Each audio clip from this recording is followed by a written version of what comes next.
Good. Yep. So as soon as you send me the recording, I'll just, transcribe it, send it to you exactly as it is, with like Sweet. very minor changes made for clarity, conciseness, taking out words like and Sure. that sort of stuff. And if you need to Nope, you're make good. any You're good. changes, adjustments, or anything, Okay. you let me know. Cool. All right. Like I said, I have not looked at any of them because I'm excited to do this and I wanted to keep it fresh. Cool. Sounds good.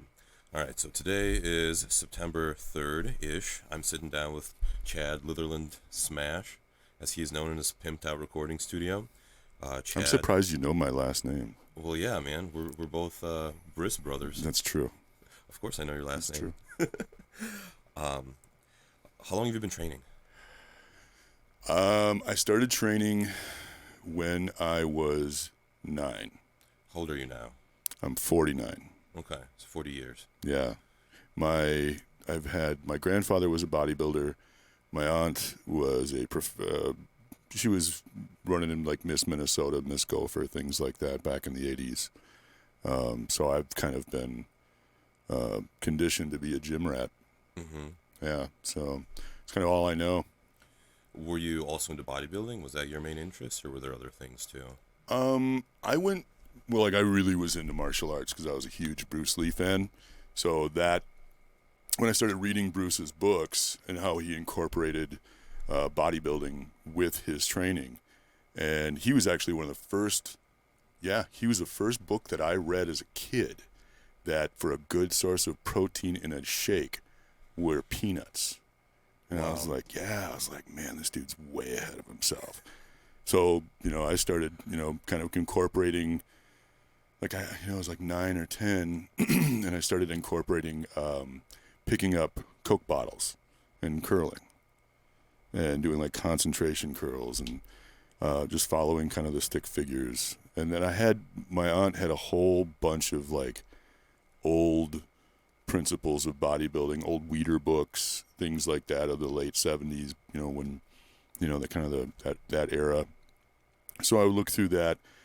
And then I just realized there's always been a Flex magazine in the house because our aunt lived with us. There was always a Flex magazine all the way back from 1980. I remember the first one that I believe had Muhammad Makwai on there with a fold-out poster. And they were everywhere. So it was kind of ingrained, But yeah. So started training at age 9. Mm-hmm. Was there anything that drew you in, like other than family history and the magazines? Was there like any kind of intrinsic motivation that made you think I'm going to start doing those concentration curls? I was kind of a sickly kid, so I had asthma really bad. My clockwork of bronchitis every winter was there. I mean, and I found that bodybuilding was, and just strength training, made me stronger, and not just, literally worked on my ability to create my immune system stronger than what it is. You know what I mean? Because back then it was throw antibiotics on a kid, and there's so many people have so many rounds of them now by the time they're 30 that it's actually compromised their immune system. So I chose to not go into the medications and everything like that, and I just tried to like heal my lungs. I was doing a lot of weird, deep exercises to expand my rib cage like they used to do with bodybuilders back in the day, and do those suck-ins and stuff. And I think that kind of helped with breathing exercises with my lungs. Mm-hmm. So it was really about healing myself. Mm-hmm. I remember reading something, and I think the book Super Squats, where the guy says you have to do your 20 rep squats and then immediately do a set of pullovers to stretch out the rib cage. Mm-hmm. Does that sound familiar? Yes. There was also at the end of cool downs were hang times where you would literally just hang on a bar for as long as you can, Mm-hmm. just to suspend yourself. And then you get to get the opposite route and remember gravity boots, where you would hook up on the top and then you do crunches. And, I can't tell you, I've had probably 4 pairs of those. I think I got a pair around here somewhere. But, yeah. I remember there was a guy that used to go to Lowe's that had a pair of gravity boots, and everybody always shit on him for those. Oh, I know who that is. It's Dennis. Those were my gravity boots. Is that right? I got 2 pair over there. Half my equipment, when I have it here, or somebody gives me equipment, because I'll always like, you're a trainer. You want to buy these weights? I'm like, no. Well, do you know anybody that does? No. Do you want them?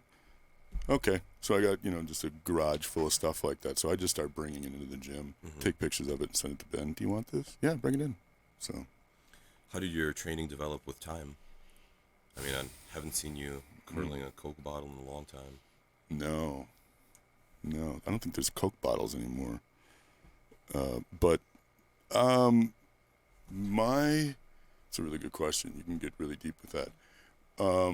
My training has become to a point of philosophy with me and diversity, meaning that you apply, you're going to get what you get into it, and you're going to take what you take out of it. But if you put emotional content into it, it prevents, it absolutely prevents burnout, because I'm not allowed to burn out as a trainer. So I've kind of like, not to make the analogy because Mark likes sharks, but sharks evolved out of cancer, and I just don't have that ability to be able to burn out in front of other clients. So I've just that's kind of gone, but that's evolved me to think kind of, I'm Taoist by thought, Jewish by blood. But I would say that was pretty good, Chad.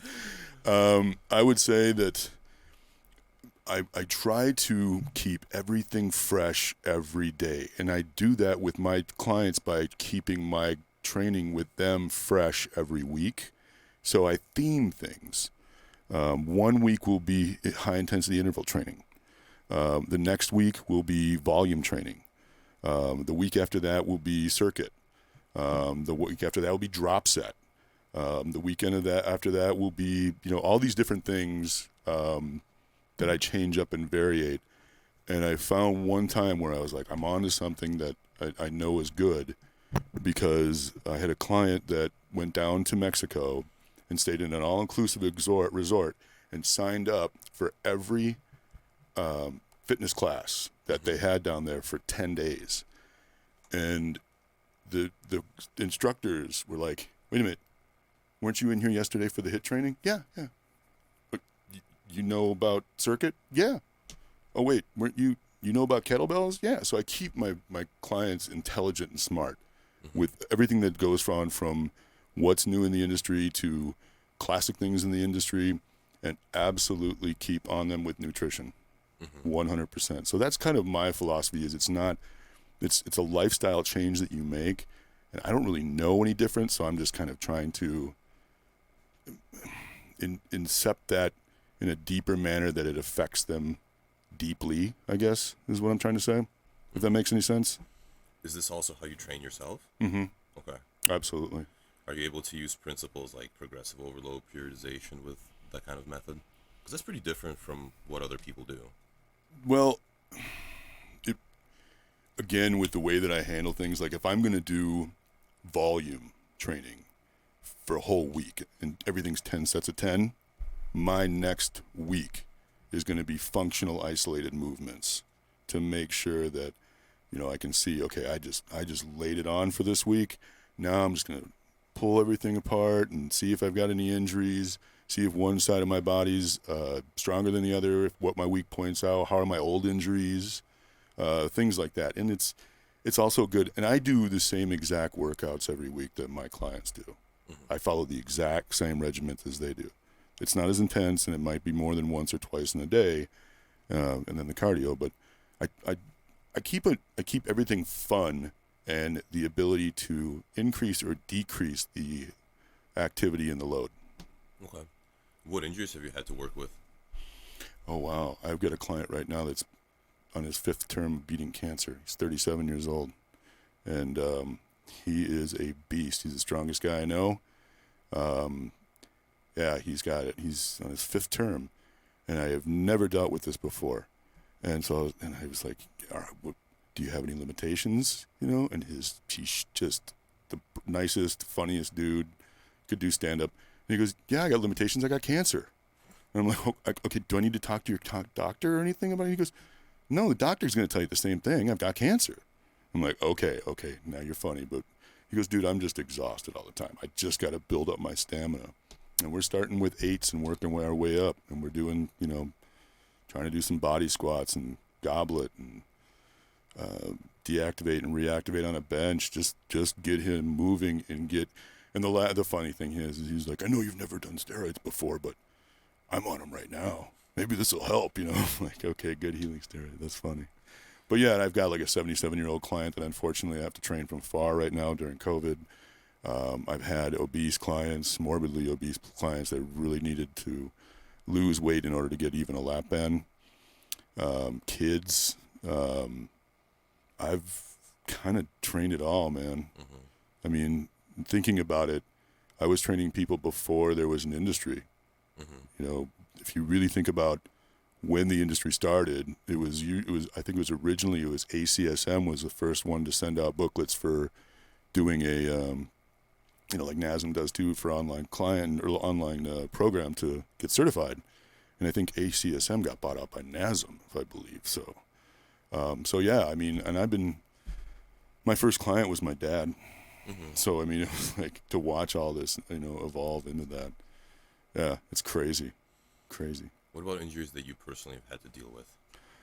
When I was 25, I completely blew out my left ACL playing football practice at Beardman Field at the U of M, and it was the best thing that ever happened to me. Why? Because when that happened, I realized I shouldn't be playing. Football is pointless. I should challenge myself. I got really philosophical on this because I was by myself for like a month, because this is back when they would make you elevate it and ice it for 30 days and be completely, immobile, where that's just not the case anymore, thank God. So I was really kind of going deeper into philosophy and stuff and going, I can apply this to what I do out there and concentrate and focus. Meditation to me is 10 sets of 10. You know what I mean? But yeah, so that one really hit me. So I started focusing on not training to like beat up my body, but I was training to make sure that I keep this injury to a bare minimum, and I have to get to peak human in order for me to be able to walk. I've sustained like 3 knee surgeries. It was 3 knee surgeries. It went really, really bad. And then it got infected, and then I had impingement, and then they said I might not ever be able to walk again straight and everything. So I really rehabbed the hell out of it to do that. So that scared the shit out of me. So I decided to make sure that everything starts with functional. Once I know I can do something functional, like when you warm up at the gym, and you're doing just a PVC over the head functional body squat to warm up. I actually don't do that anymore. You don't do that anymore? No, I just get under the bar and lift. Really? Yeah. You're younger than me. Not for long. Well, but yeah, I mean, for me, for my knee, I mean, getting blood flow in there is essential. And then I start testing, because I see so many injuries and so many unnecessary injuries. And I've had them. So I kind of check my own injuries. I challenge my own injuries, and appreciate the ones I don't have. Mm-hmm. How did you build your psychological skills for the gym? Well, I moved out of the house when I was 14. I've been on my own since I was 14. And there was 2 things that I was able to, it was just so ingrained in me, was to stay in school and keep going to the gym. And thank God I've been going to that gym since 1983, since the original owner used to live with us. So I had full access, and I never had to pay a dime. I had to work there and clean up and keep it clean and clean toilets and shit. I've done everything at that gym. But I was able to, even when I lived in Robbinsdale, I'd take the bus over there. So it was really my happy place. In every time that I had some bad shit going on in my life, that was there. And just like any other good relationship, you should establish that even in the good times, you're there too.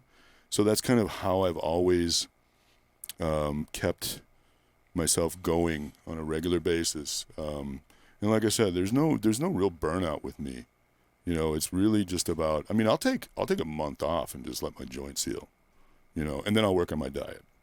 So, or then I'll work on my cardio. Like, I never stop doing my cardio because the Stairmaster literally keeps my knee functional. So,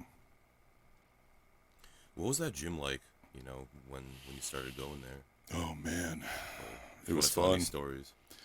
Um, it was basically a place where, okay, so it was the 80s. It was 83. I was just a little kid going around cleaning up. There was literally a sign-in sheet ripped out from you know, a spiral binder and clipboarded, and somebody would write 1 through 26 to the bottom, and people would just sign in. You'd flip it, sign in. We had a little Rolodex that I would pull out. I'd look at people who signed in, and if they were due, I'd go up to them while they're working and tell them that they're due. There was, it was just a small area. Here's what I'll say this. This was Los.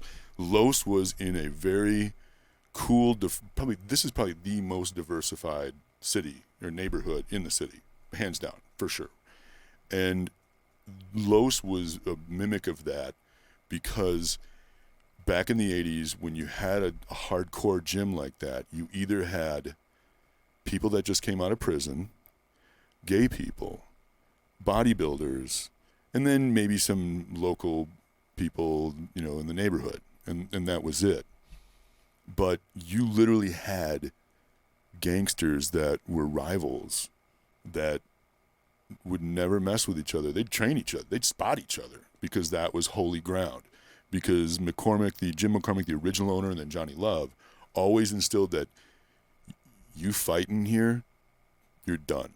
You never get to come back, ever. And it's like getting kicked out of heaven because it's like that place has got such a emotion to it that, and such a success emotion to it that you don't ever want to fuck that up.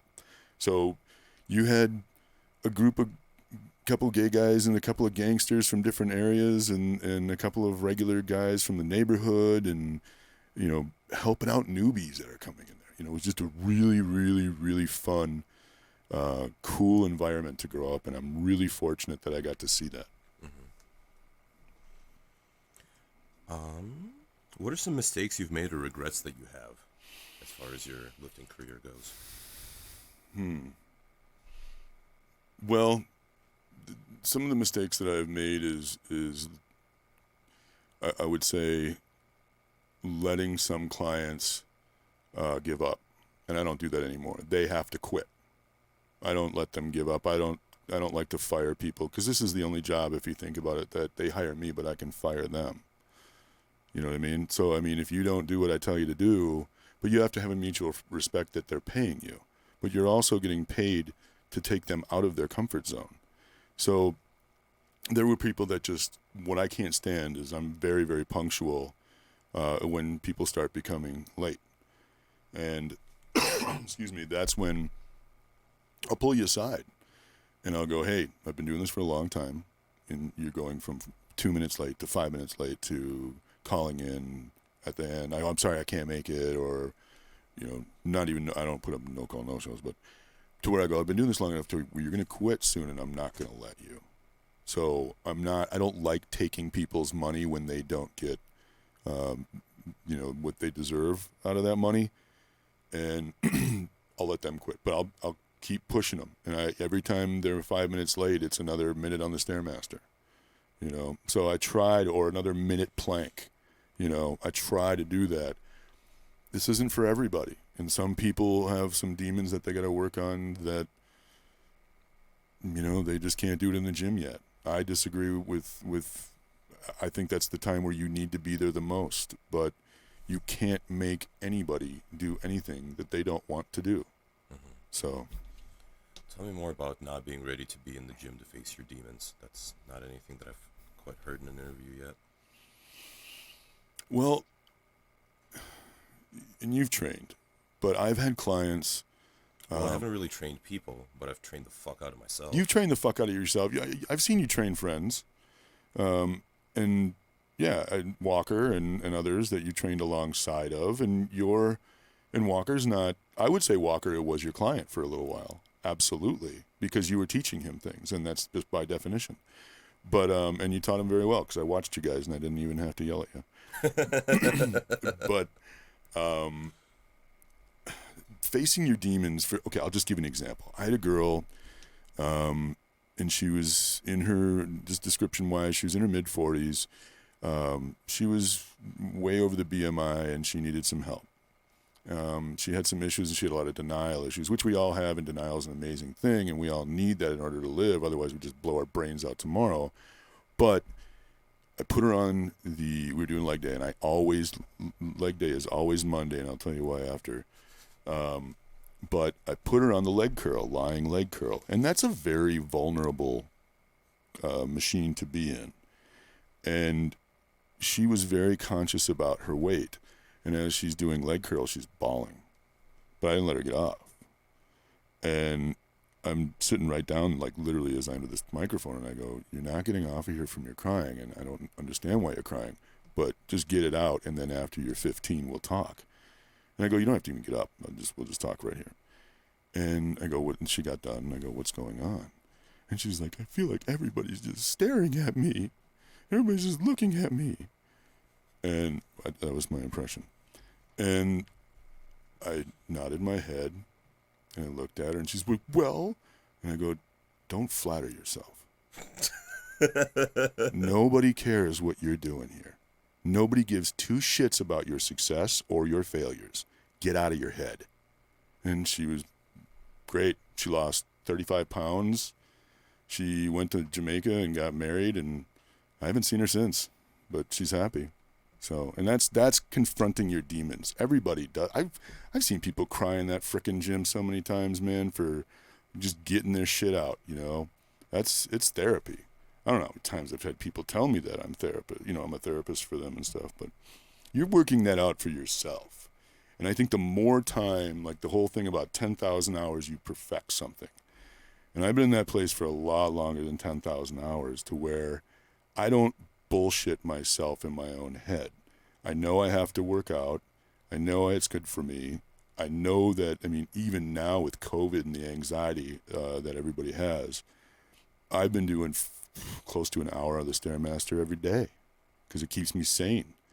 But going backwards and not being there, or half-ass doing it, people that just go there, you see them once a week, where it's like, dude, your body just looks like that is stress, not even helping you.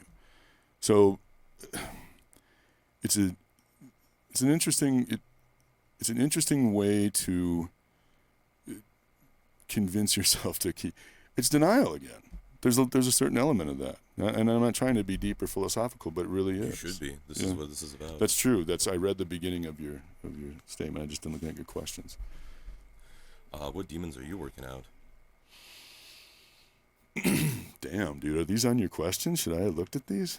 No, I'm winging some of them. I noticed that. It's good.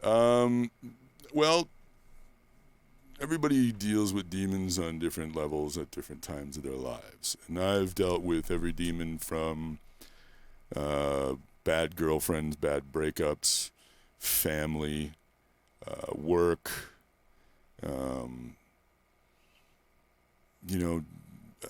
it's anxiety, bad diet. I've slipped into a time where I was just eating nothing but frozen pizzas because it's all I could afford. And you eat like that, and you don't really feel like you want to train because you're so bloated and logy. So, you name it. I would say out of the top of that category would be family first, and then the rest would just be all ex-girlfriends. Mm-hmm. Why is leg day on Monday? Leg day is on Monday because we had a really hard, I believe it was a 4-tier circuit training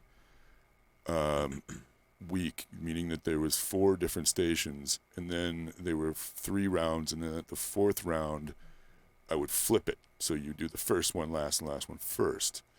And it was really tough. It was a really tough week. It was a 4-day week. Gave them Wednesday off, and I said, all right, I'll see you guys on Friday or tomorrow. Tomorrow's leg day.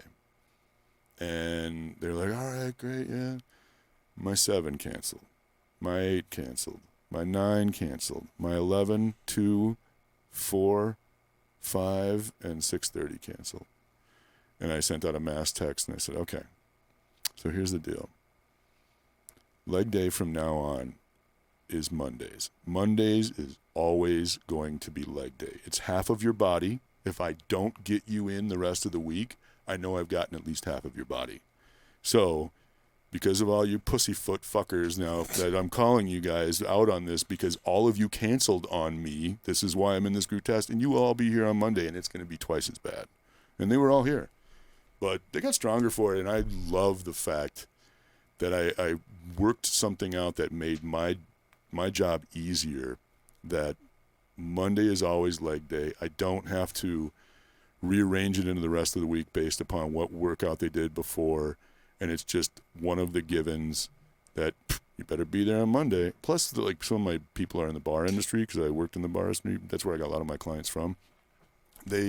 Sunday fun days are cut down because of me. So, sorry, bar industry. What are some unforgettable experiences that either you personally have had in the gym or things that you've witnessed other people do?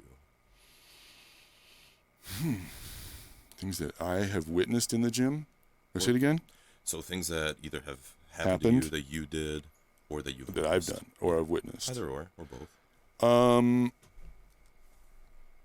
I got to say, what I've witnessed in the gym is not only a camaraderie, and I'm not going to get all mushy and broad about it, but you can. The level of, like, including you, the level of clientele there fixes itself. If you have issues and you are quirky and you got some shit going on and you're a dick or you're an asshole, we're all going to at some point in time call you out on it. So you're either going to get better and you're going to fix yourself, or you're going to leave. And that's just kind of you've seen it happen a million times, and so have I. So that's always really amazing to me, that the community base is so powerful. I would also say that to watch the evolution of the gym, to me, I've seen probably 3-4 generations come through there now, and watching the rise and fall of popularity and fitness, bodybuilding. I remember when there was couples bodybuilding. Yeah, man, there was couples bodybuilding. I got some of the brochures. I'll show them to you afterwards. Yeah, and then, then you got Charles Griffin, who's, was on the main stage of Olympia. I'm fortunate enough to be not only a very good friend of his, but I get to watch my gym go on Olympia stage. That's fucking huge, man. So the things just keep on coming. I mean, Ben keeps doing amazing things. The gym's not doing worse. It's getting better. And, that's the one thing that I love about it, is I know it's going to, it's going to beat COVID and all this stuff. It's just people are wanting to go there. You're going there. You want to go there. If anything, that's like a COVID buster because of the great feeling you get when you're leaving there. Mm-hmm. So here's a philosophical question for you. There's this concept that I like to call the lifting space, which is essentially the role that lifting training plays in your life. How big is that for you, and how has that changed over time? How important is lifting in my life? Essentially, yeah. You can treat it like that. Okay. Like lifting heavy or just strength training in general? Doesn't matter what machine, just how much is that incepted into my own life? Yeah. Because I mean, it's so, we'll go out and look at my gym so you can check it out, but it's like I have challenges that I give myself weekly and monthly, both how to challenge with my clients and then how to challenge myself. But I always do something. So I do something, it's not stupid, but I do something that I think is kind of goofy and stupid, but I always challenge myself to do reversals. So one week is a push week, the other week's a pull week. So a push week would mean that every other day I'm doing 10 sets of 10 volume dips, body weight, and the pull week would be going on the same dip machine and putting a bar or a bench underneath and doing reversals, like THX type of rows, reverse row, if you will, plank row, whatever you want to call them, and do 10 sets of 10 of those. So I'm strengthening my chest and I'm strengthening my back, and it's both core, it's both body weight. It's just something that I always like to take my regimen of strength training every day. If I'm going to I get my cheat days and stuff, I do take a day off on the weekend, but I always pepper it with some other challenge. I guess if that's the way, meaning like the push-pull, kettlebells I throw in, cardio. It'd be cardio week, meaning that I'm doing, 45 minutes a day at level 10 for, intervals. Mm-hmm. So, and then I'll challenge myself cardio more some weeks or strength training last week, but everything is always incorporated. It's like, you're a Bruce Lee fan. It's like Jeet Kune Do. I take a little bit from everything, things that work. You're a power lifter. You lift heavy. You do classic deadlifting. You do strongman powerlifting kind of Ollie. You do that heavy stuff. I do some bodybuilding shit. Yeah, you do some bodybuilding shit. I take a little from powerlifters, but I also know that a trap bar is way better for you than an actual conventional deadlift. So, I get practical about that. Plus, then I got to also think that, is this essential better? Are my clients looking to look like you and lift like you? Sorry, or is it better for them to be in the trap bar? You know what I mean? Mm-hmm. So For sure. yeah, so I look at, yeah, I'm just gonna say I have a spring salad mix of strength training, little surprises for myself, and mixes of cardio, some hard and some harder. Mm-hmm. Mm-hmm. Does lifting give your life meaning that can't be found anywhere else? Say it again. Does lifting give your life meaning that can't be found anywhere else? Yeah, absolutely. Tell me more. All it is really to me is lifting is a happy place, like people say, but it's just a form of meditation for me to figure out stupid shit that goes on in my life on a daily basis. And I think sometimes the longer and harder you lift, and the more you challenge yourself to kind of get deep rooted into some of the things that you haven't thought about in a while, So, I mean, I'll get on a kick on a Stairmaster for 45 minutes straight, or I'll say this, I watched Thor Ragnarok and I never got off the Stairmaster. It's a long fucking movie. And I started thinking about, like, my dad and, like, family and, like, things like that. But then it's like all of a sudden I'd go back and it'd be like the part where they're playing Led Zeppelin, and then I'd just rock out to that again. So, it's different. I think it's different levels. Some of them light, some of it fun. We don't all have the same workouts like that. Mm-hmm. What does lifting tell you about human nature, or has it influenced your worldview at all? Ooh, that's a good question. I can do this by giving you a question. Sure. What is your definition of lifting and strength training? What is your definition of strength training? The pursuit of self-discovery through the medium of the iron. Okay, you're getting really existential. How about we get philosophical? We'll get deep, and we'll get simple. Okay.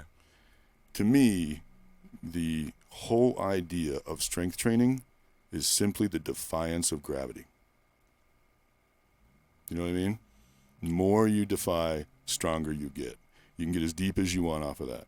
I was gonna say. Yeah. I mean, are we just talking about the force of gravity here? Or are we talking about philosophical gravity? Yeah. I mean, you literally defy gravity, and you really think about, you really become stronger overall.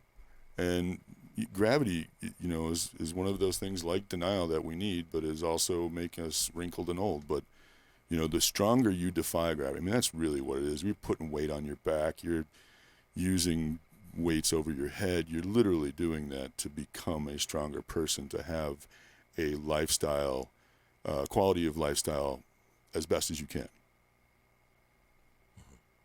So, what are your most significant accomplishments that have to do with the gym, training, lifting? I think my clients are my biggest accomplishments. They really keep me going. They really make me appreciate. They really make me appreciate myself, what I have, what they go through. There's a lot of empathy in that, because you really got to give a shit about their goals too. Mm-hmm. So I would say understanding. Yeah. I would say that you pick up this ability to pick up. You learn this ability to pick up low key frustrations and subtle energies in your clients. Mm-hmm. So. What are some of your other hobbies and interests? All these toys, comic books. I'm a nerd. I've got probably 10,000 records. Yeah, Star Wars. I collect a lot of things. So, yeah. Mm-hmm. Does lifting ever get in the way of those? No. Okay. Never. Lifting always comes first. Okay. Can you imagine being done with lifting, training? No. Being in that lifestyle? No. Okay. No, I'll be in a wheelchair doing curls if I have to. Yeah. No, I'll be icing my elbows and doing what I can, but God willing, I'm going to do that. Mm-hmm. Final question. So this book is for, beginning intermediate lifters. What would you like to tell them? Trust the process. The more time you spend at that gym, the more you're going to get out of that gym. But I always tell people, what comes first, the chicken or the egg? And it applies with strength training. It tries going to the gym. Which comes first, cardio or strength training? And I always tell people that you get on that Stairmaster at first at about 70%, and then you go lift at about 30 until you flip that, until you get stronger, because you can literally cut the time of cardio with intensity. So you can really flip it to once you get your heart rate up and you're doing really good, and then you can spend that time strength training, because if your cardio isn't there, you're not going to be able to get through a really good regimen of fitness. There's just no way. I mean, you can incorporate it into a strength training method, but there's not a lot of people that have that ability to do it. Yeah. Anything else you'd like to say that I didn't ask, or anything else on your mind? No, I missed you though. I miss you too, buddy. I know. We got to lift when we get back there. Fucking right. Yeah, It's good to see you. I'm totally, yeah. Is that it? I think so.